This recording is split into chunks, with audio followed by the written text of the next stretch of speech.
तुम्ही सुद्धा एक शेतकरी असाल आणि तुमच्या सातबाऱ्यावरील नावात जे काही ते चुकी असेल तर ते तुम्हाला दुरुस्ती करायची असेल तर हा व्हिडिओ तुमच्याकडे अतिशय महत्त्वाचा आहे.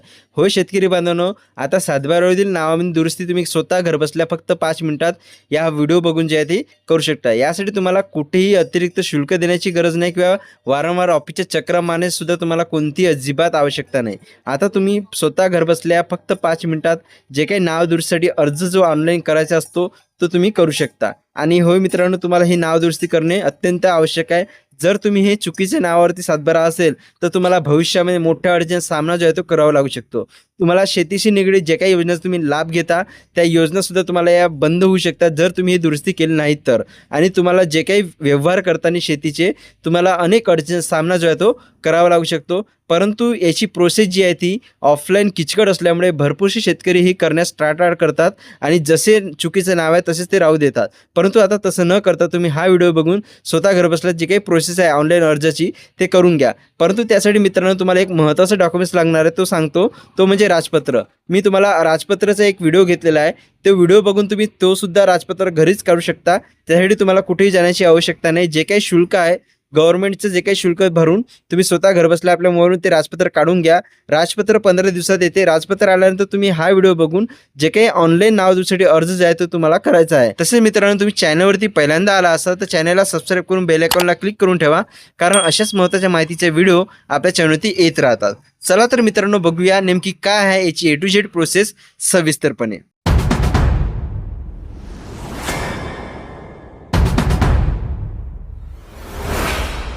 तर मित्रांनो, तुम्हाला जे काही डिस्क्रिप्शन बॉक्समध्ये लिंक दिलं आहे त्यावरती क्लिक केल्यानंतर तुम्ही डायरेक्टली या पेजवरती येऊन जाल. या पेजवरती आल्यानंतर तुम्हाला इथे अनेक ऑप्शन देण्यात आलेले आहे. या पेजच्या मार्फत तुम्ही अनेक दुरुस्ती जे काही सातबाराशी निगडीत दुरुस्ती आहे ते करू शकता. आपल्याला यामधून जे महत्त्वाचा आपला जो व्हिडिओचा टॉपिक आहे सातबाऱ्यातील नावात दुरुस्ती, यासाठी आपल्याला ई हक्क अप्लाय राईट साईडला जे दुसरं ऑप्शन आहे त्याच्यावरती तुम्हाला टिक करायचं आहे. त्याच्यावरती टिक केल्यानंतर तुम्ही या पेजवरती डायरेक्टली येऊन जाल. इथे आल्यानंतर जे काही हे पॉपअप आला आहे तो कॅन्सल करा. जे काही तुम्हाला काइंड इन्फॉर्मेशन दिलेली आहे ती इन्फॉर्मेशन तुम्ही वाचू शकता आणि ते कॅन्सलवरती क्लिक करा. आता तुम्हाला इथे तुम्ही नवीन युजर असल्यामुळे तुम्हाला इथे create a new user account याच्यावरती क्लिक करायचं आहे. जर तुमचं ऑलरेडी युजर आय डी असेल तर युजर नेम आणि पासवर्ड टाकून तुम्ही डायरेक्टली लॉग इन करू शकता. परंतु आपण असं कन्सिडर धरून चालू की आपण नवीन आहोत. आता तुम्हाला इथे तुमची माहिती जी आहे ती पूर्णपणे फिलअप करायची आहे. इथे तुमचं name, first name, middle name, last name, त्यानंतर तुम्हाला युजर नेम तयार करायचा आहे. युजर नेम तयार करताना त्याचं जे काही अल्फाबेट आणि तुमचं जे काही नंबर आहे, म्हणजे फॉर एक्झाम्पल तुमचं नाव टाका आणि हे वर्ष टाका आणि तुमचं सरनेमचं जे काही पहिलं अक्षर आहे ते टाका. अशा प्रकारे तुम्ही युजर नेम तयार करा आणि पासवर्डसुद्धा तशाच प्रकारचा तुम्हाला तयार करायचा आहे. तुम्हाला त्याच्यामध्ये अंक, अल्फाबेट आणि एक स्पेशल कॅरेक्टर असं टाकून पासवर्डसुद्धा तयार करून घ्या. आणि एक सिक्युरिटी क्वेश्चनसुद्धा तुम्ही तिथे एंटर करायचा आहे. त्यानंतर तुमचा mobile number, email I D आणि पॅन नंबर असेल तर पॅन नंबर इच्छिक नाही. जे काही स्टार मार्क आहे, रेड स्टार मार्क आहे ते तुम्हाला टाकणे कंपल्सरी आहे. पिनकोड आणि जे काही ॲड्रेस आहे तो तुमचा ॲटोमॅटिकली तिथे आलेला असेल. आता तुम्हाला जे काही ॲड्रेस डिटेल आहे ते तिथे फिल करायचे आहे. तुमचं जे काही करंटली ॲड्रेस असेल तो बरोबर फिल करून घ्या आणि कॅप्चा टाकून सेव्ह बटनावरती तुम्हाला आता क्लिक करायचं आहे. कॅप्चा टाकून सेव्ह केल्यानंतर तुम्हाला जे काही तुमचं लॉग इन आणि युजर आय डी पासवर्ड तयार झालेला आहे. आता युजर नेम आणि पासवर्ड टाकून तुम्ही लॉग इन करून घ्या. लॉग इन झाल्यानंतर तुम्ही डायरेक्टली या पेजवरती येऊन जाल. इथे आल्यानंतर आपल्याला इथे अनेक ऑप्शन देण्यात आलेले आहे.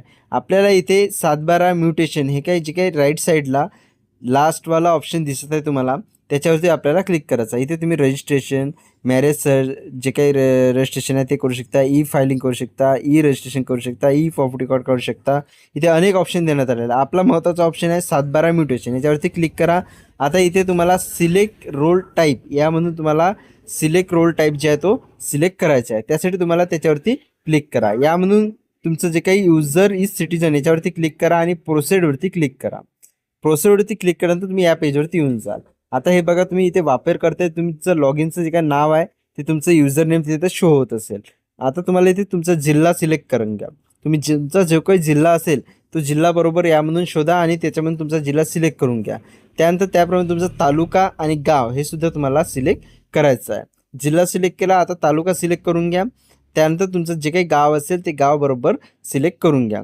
आता तुम्हाला इथे अनेक ऑप्शन देण्यात आले आहे. तुम्हाला नेमकं सातबाऱ्यामध्ये काय दुरुस्ती करायची आहे, तुम्हाला काही इका करायचा आहे, बोजा चढवायचा आहे किंवा बोजा कमी करायचा आहे किंवा वारस नोंद करायची आहे किंवा तुम्हाला जे काही सातबाऱ्यामध्ये हस्तलिखित आणि संगणकीकृतमध्ये तफावत दुरुस्तीसाठी हे ऑप्शन आपल्याला इथे महत्त्वाचं आहे. नावात दुरुस्तीसाठी आपण अर्ज करत आहोत, त्यामुळे तुमचे जे काही नावात गडबड असेल म्हणजे नावच पूर्ण वेगळं असेल किंवा हस्तलिखितमध्ये वेगळं आहे आणि संगणकीकृत जे काही कम्प्युटरमध्ये वेगळं असेल, स्पेलिंग मिस्टेक असेल, त्यावेळी ते ऑप्शन तुम्हाला चूज करायचं आहे. या ऑप्शनवरती टिक केल्यानंतर तुम्ही डायरेक्टली या पेजवरती येऊन जाल. आता इथे तुम्हाला तुमची माहिती जे काय आहे ते पूर्णपणे फिल करायची आहे. सर्वप्रथम आपल्याला 3 स्टेपहून इथे जायचं आहे. जे काही पहिलं आहे अर्जदाराची माहिती, त्यानंतर खातेदाराची माहिती, त्यानंतर कागदपत्रे. तुम्हीच अर्जदार आणि तुम्हीच जे काही खातेदार असाल त्यामुळे तुम्हाला तिथे खातेदाराची पूर्ण म्हणजे आपल्या शेतीशी निगडीत माहिती जी आहे ते दुसऱ्या ऑप्शनने भरायची आहे. आणि कागदपत्रे मी तुम्हाला सांगितलेली आहे. राजपत्र महत्त्वाचं आहे, त्याबरोबर तुमचं आधार कार्ड आणि सातबारा हे लागणार आहे. हे आपल्याला इतकेच 3 डॉक्युमेंट जे आहे ते इथे अपलोड करायचे आहे. त्यासाठी हे बघा याची प्रोसेस जी आहे ती तुम्हाला इथे शो होत असेल स्क्रीनवर. अशा प्रकारचे आपल्याला हे 3 स्टेप पूर्ण करायचे आहे आणि तुमचं फॉर्म जे आहे ते पूर्णपणे फिलअप होऊन जाईल. आता हे महत्त्वाची माहिती आहे, इथे लक्ष द्या. बरोबर. आता अर्जदाराची माहिती यावरती टिक केल्यानंतर तुम्हाला जे काही तुमची माहिती असेल ते तुम्हाला इथे फिल करायचे आहे. इथे सर्वप्रथम तुमचं प्रथम नाव, त्यानंतर तुमचं वडिलाची किंवा पतीचं नाव, त्यानंतर तुमचं आडनाव, टोपण नाव कंपल्सरी नाही. जे काही स्टार रेड मार्कमध्ये आहे तेच आपल्याला इथे कंपल्सरी इथे फिलअप करायचं आहे. आणि हे तुम्हाला देवनागरी लिपीमध्ये पूर्णपणे भरायचं आहे, हे लक्षात ठेवा. आता देवनागरी लिपीमध्ये कसे करता येईल, तर पहिलंवालं जे काही सिस्टम म्हणजे मराठीमध्ये देण्यात आलेलं आहे ते पूर्ण मराठीत लिहा. त्याचं ते दुसरंवालं इंग्लिशमध्ये देण्यात आलेलं आहे. ॲप्लिकेशन मिडल नेम आणि first name, last name, middle name ते तुम्हाला इंग्लिशमध्ये भरायचं आहे. परंतु याच्यानंतरचा जो बॉक्स येईल तो आपल्याला पूर्णपणे देवनागरी म्हणजे मराठी लिपीमध्ये भरायचा आहे, हे लक्षात ठेवा. आता इथे तुम्हाला जे काही माहिती तुम्ही भरलेली आहे तुमचं नेम, फर्स्ट, मिडल आणि आडनाव. आता तुम्हाला इथे अर्जदाराचा ईमेल आय डी जो आहे आणि मोबाईल नंबर जो आहे हे इथे फिलअप करायचं आहे. ईमेल आय डी तुमच्याकडे असेल तर फिलअप करा, नसेल तर तुम्ही काही गरज नाही. आणि मोबाईल नंबर हा तुम्हाला इथे फिलअप करणे गरजेचं आहे. तुमच्याकडे मोबाईल नंबर असणे गरजेचं आहे. मोबाईल नंबर एंटर करून घ्या आणि आता पुढे जावरती क्लिक करा. पुढे जावरती क्लिक केल्यानंतर तुम्ही डायरेक्टली खातेदाराची माहिती या पेजवरती येऊन जाल. बघा तुम्हाला असा ग्रीन म्हणजे इथे तुम्हाला पॉपअप आलेला आहे. तुमची माहिती जी आहे ते पहिला बॉक्स जे आहे ते पूर्णपणे फिलअप झालेला आहे. आता इथे तुमचं खातेदाराची माहिती या ऑप्शनमध्ये टिक केल्यानंतर तुम्हाला इथे काय तुमचं कशाबद्दल तुम्हाला ते सातबाऱ्यामध्ये दुरुस्ती करायची आहे, म्हणजे तुमची कोणती चुकी झालेली आहे सातबाऱ्यामध्ये, इथे असे ऑप्शन देण्यात आलेले आहे. त्यापैकी आपल्याला नावात दुरुस्ती ऑप्शन सिलेक्ट करायचा आहे. सर्वे क्रमांक तुमचा इथे एंटर करायचा आहे. त्यानंतर उपविभाग जे काही पोट हिस्सा असेल तो एंटर करायचा आहे. त्यानंतर खातेदाराचं नाव तुम्हाला इथून सिलेक्ट करून घ्यायचं आहे. आता तुम्हाला इथे खालती तुमचं नाव शोधायचं आहे. जर सामायिक सातबारा असेल तर तुमचं नाव बरोबर त्यामधून शोधून घ्या. सिंगल असेल तर काही टेन्शनच नाही, तुमचंच नाव तिथे आलेलं असेल. आता सामायिक सातबारावरून तुमचं नाव शोधल्यानंतर इथे बरोबर त्याच्यावरती टिक करा. आता यामधून तुमच्या नावासमोर दुरुस्ती करा हे ऑप्शन देण्यात आलेलं आहे किंवा नष्ट करा हे ऑप्शन देण्यात आलेलं आहे. दुरुस्ती करा हे ऑप्शन टिक करायचं आपल्याला. आता हे बघा तुमचं दुरुस्ती करा हे ऑप्शन, आता तुम्हाला इथे नवीन नाव तुमचं जे काही दुरुस्त नाव आहे ते फिलअप करण्याचं ऑप्शन जे आहे ते आलेलं आहे. आता तुम्हाला इथे तुमचं नाव जे आहे ते फिलअप करायचं आहे. परंतु आता हे तुम्हाला देवनागरीमध्ये करायचं आहे. यासाठी तुम्हाला कोणतीही मराठी टायपिंग करण्याची आवश्यकता नाही. फक्त तुम्ही इंग्लिशमध्ये तुमचं नाव टाईप करा आणि स्पेस बटन क्लिक करा, जर तुम्ही लॅपटॉप किंवा कम्प्युटरवरून भरत असाल तर. आणि मोबाईलवरून भरत असाल त्यासाठी सुद्धा सेम प्रोसेस तशीच आहे.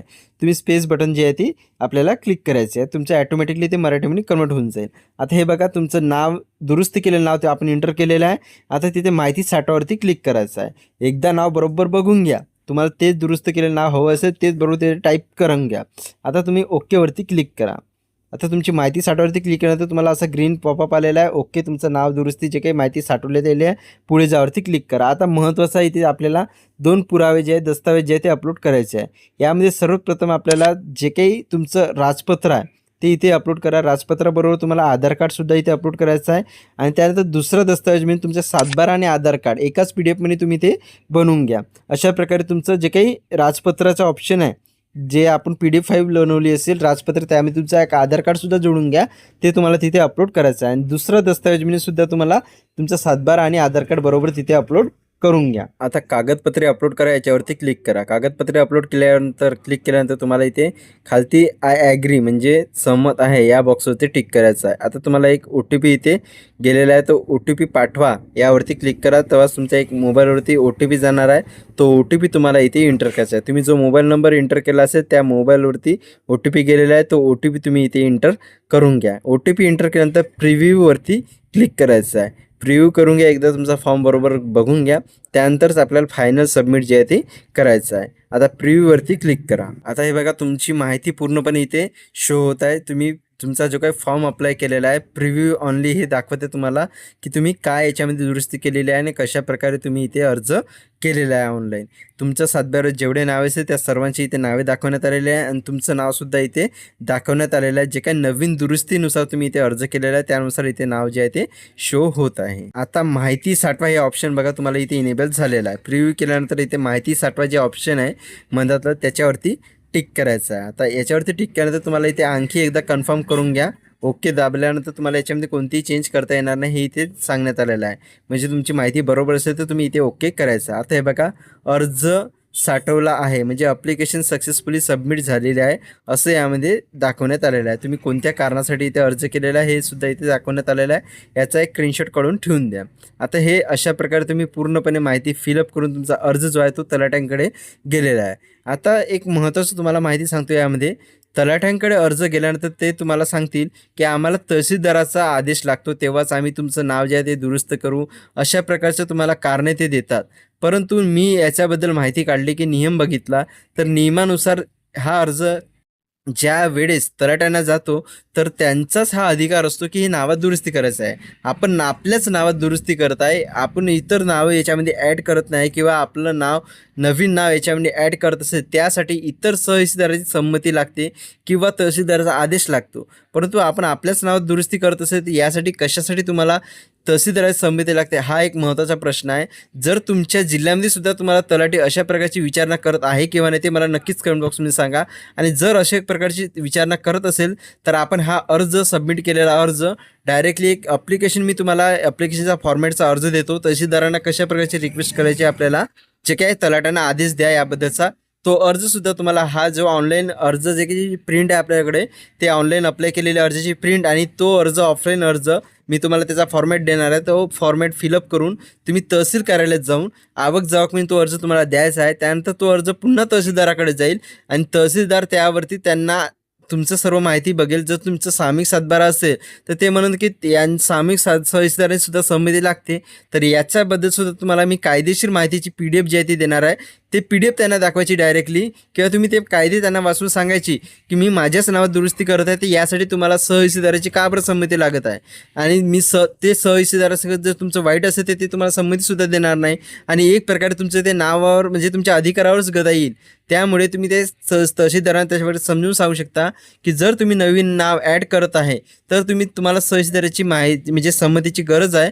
परंतु तुम्ही स्वतःच्याच नावात करेक्शन करत आहे तर तुम्हाला सहहिस्सेदाराची गरजच नाही. तुम्ही ऑलरेडी राजपत्रामध्ये तुमचं नाव प्रसिद्ध केलेलं आहे की माझ्या नावात हे जे जुनवाल नाव म्हणजे चुकीचं नावसुद्धा माझंच आहे आणि नवीन नावसुद्धा माझंच आहे अशा प्रकारचं आपण राजपत्रसुद्धा बनवलं आहे. त्यामुळे तो महत्त्वाचा आपल्यासाठी पुरावा ठरणार आहे. त्यासाठी जेव्हा तुम्ही हे सर्व जर तुम्हाला अशी सिच्युएशन झाली जर तुम्हाला सुद्धा अशा प्रकारचं कारण देऊन तुमचा फॉर्म जर पेंडिंग ठेवण्यात आला असेल तलाठ्यांचा तुम्हाला फोन आलेला असेल तर तुमचं नेमकं तशाच प्रकारची कंडिशन झालेली आहे का किंवा तुमचा हा अर्ज केल्यानंतर नाव करेक्शन होतो किंवा नाही ते सुद्धा मला कमेंट बॉक्समध्ये नक्की सांगा. कारण मी माझ्या केसमध्ये मी अप्लाय केलेला आहे. मलासुद्धा अशा प्रकारचा तलाठ्यांचा कॉल आलेला होता. मी त्यानंतर हे जे काही ऑफलाईन प्रोसेस सांगले तुम्हाला ते सर्व मी ऑफलाईन प्रोसेस केलेली आहे. आता बघूया काय होतं ते. जसं माझं अप्रूव्हल झालं मी तुम्हाला नक्कीच कमेंट बॉक्समध्ये त्याच्याबद्दल माहिती देणारच आहे. परंतु तुमचंसुद्धा काय परिस्थिती आहे तुमच्या जिल्ह्यात काय परिस्थिती आहे ते मला नक्कीच तुमचं मत आणि तुमचं जे काही परिस्थिती तुम्हाला किती यामध्ये संघर्ष करावा लागत आहे ते सुद्धा तुमचं मत मला या कमेंट बॉक्समध्ये सांगायला विसरू नका. मित्रांनो हे महसूल खात्याचं काम जे आहे ते थोडं किचकट असल्यामुळे बरेचसे शेतकरी हे करण्यासाठी टाळाटाळ करतात. परंतु हे अशा प्रकारचे अधिकारी आपल्या नाहक कारण देऊन आपला फॉर्म जे आहे तो पेंडिंग ठेवतात. त्यामुळे याबद्दल मी कायदेशीर माहिती घेऊन आणखी जर याच्यावर रिजेक्ट झालं तर मी तुम्हाला याबद्दल कायदेशीर माहिती घेऊन तुम्ही काय प्रोसेस करू शकता याबद्दल सुद्धा नेक्स्ट व्हिडिओ जे आहे ते घेऊन येणार आहे. परंतु मला तुमची माहिती जी आहे ती माझ्यापर्यंत पोहोचली पाहिजे. तुम्हाला नेमक्या कोणत्या अडचणी येत आहे त्यासाठी तुम्हाला कमेंट बॉक्समध्ये याबद्दल मला माहिती जी आहे ती द्यावी लागणार आहे. तर ही होती मित्रांनो अतिशय महत्त्वपूर्ण माहिती. तुम्हाला ही माहिती कशी वाटली ते नक्कीच कमेंट बॉक्समध्ये सांगा. आणि तुम्हाला काही प्रश्न असल्यास किंवा तुम्हाला काही अडचण येत असेल हा फॉर्म फिलअप करताना किंवा हा फॉर्म भरल्यानंतर ऑफलाईन फॉर्म फिलअप करताना ते एक अडचण तुमची नक्कीच मला कमेंट बॉक्समध्ये सांगा. मी सर्व प्रश्नाची उत्तर देण्याचा नक्कीच प्रयत्न करेन. आणि अशाच महत्त्वाच्या माहितीसाठी आपल्या चॅनलला सबस्क्राईब करून बेल आयकॉनला क्लिक करून ठेवा जेणेकरून अशाच महत्त्वाची माहितीचे अपडेट तुम्हाला व्हिडिओवरती मिळत राहतील. आणि हा व्हिडिओ आपल्या इतर शेतकरी बांधवांपर्यंत सुद्धा शेअर करा जेणेकरून त्यांना सुद्धा याबद्दल सविस्तर माहिती जी आहे ती समजेल. चला तर शेतकरी बांधवांनो, भेटूया अशाच एका नवीन माहितीसह नवीन व्हिडिओमध्ये. तोपर्यंत धन्यवाद. जय हिंद, जय महाराष्ट्र.